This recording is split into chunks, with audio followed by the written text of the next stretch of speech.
Like, nobody who's ever met Terry disliked Terry.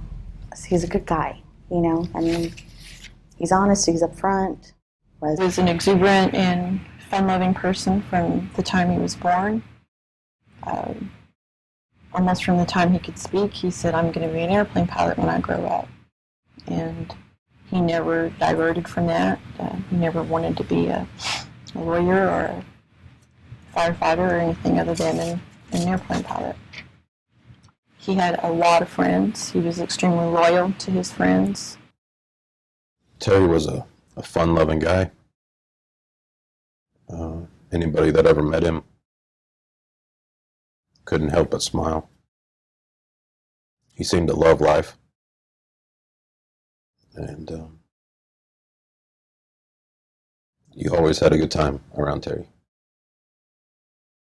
Just incredibly loving. He'd give you the shirt off his back, he would. You know, I mean, we had so many people that were struggling and they would move in with us, even though we were struggling, but he'll always help people. You know, it just didn't matter.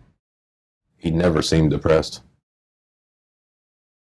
Even if things were going wrong in life, he always had an upbeat attitude and really, really seemed to love life and share that with everybody. He's a good man. A great sense of humor.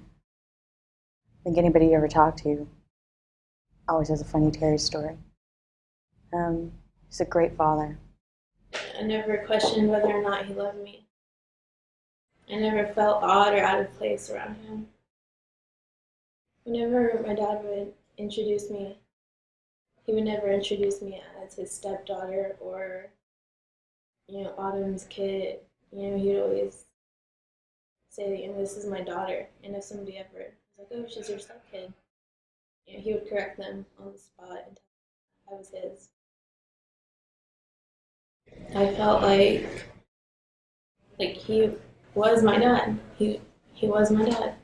I remember this one time I went camping with my dad. And it was all of us, and I think Nick and Jimmy were there too, and they were just some like friends and family. I remember there's this big gray blanket that we laid out in the field, and my dad laid down, and I laid down next to him. I put my head on his chest, and we just laid there. I wish we were never in this position to have to do this. People loved him. He was easy to love. You know, he really, really was. We all just really loved each other. We had so much fun together. We pull up to this, like, white chapel type thing and walk in there, and it's an Elvis wedding chapel. And he always knew that I wanted to be married by Elvis. He was extremely excited about that.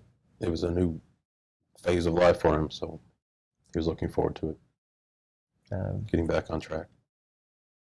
I miss him because I was supposed to grow old with him.